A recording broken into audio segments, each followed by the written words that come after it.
Like, do you have a process for processing large amounts of information? Because I hear they're studying all the time, not just from what you just said, but like, it's just constantly coming at you, right? Yeah, essentially. Honestly, and this switches up so much. Again, like I don't really have a clear answer.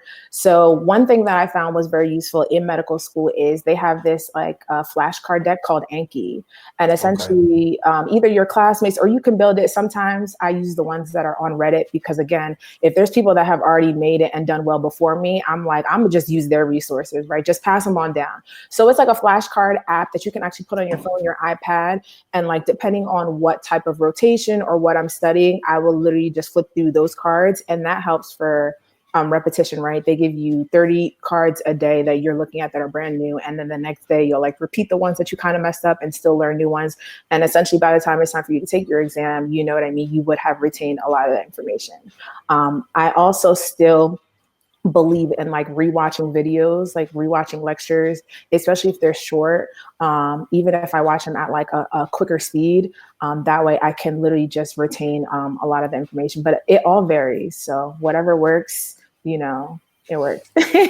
Survive in advance. I feel you. I Right. feel you. Right. Yeah. You mentioned you was an auditory learner, so that makes sense. You know what I'm saying?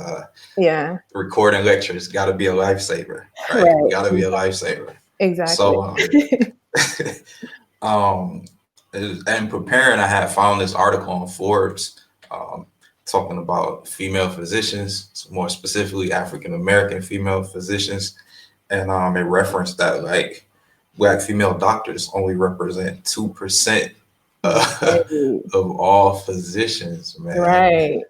So that leads me into like, tell me your thoughts of serving your community as a woman of color in medicine. Yeah, it's a lot. It's amazing, but it's also like nerve-wracking, right?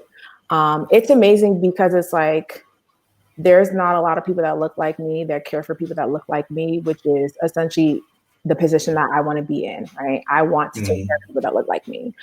Just because, you know, there's a lot of distrust in medicine with the minority communities, right? Which is understandable. So, Tuskegee. right, exactly. So it's like me being in that position, I feel like will change things, even if it's just in my immediate surroundings. It'll still, you know what I mean, make me feel good. It's also scary because it's like I got to be on my P's and Q's. You know what I mean? Like I have to make sure like I stand out. I have to make sure that I'm like reading the current literature like everyone else and like comprehending it. Just because it's like I don't want to ever be minimized, one, because I'm already a minority, you know what I mean, in medicine. So it's just like I don't want to be minimized any further. But again, like overall, it's just great. I think the patient interactions is what will always keep me going. You know, when you could be talking to somebody that could be like my aunt or like my grandmother, and then, you know, we're talking about her care.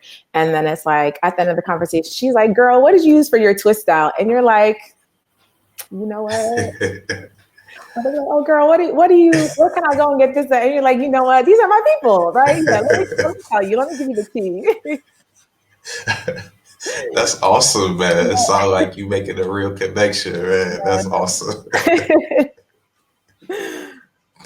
Oh man, sitting up here connecting with the clients like that, so you know all the spots to eat and everything. And they drop a lot of life gems. So I'm like, wow, like I don't think I could have ever gotten this experience anywhere else. So I'm grateful for that. Awesome, awesome. Are there like any med school myths that might be out there that you can debunk?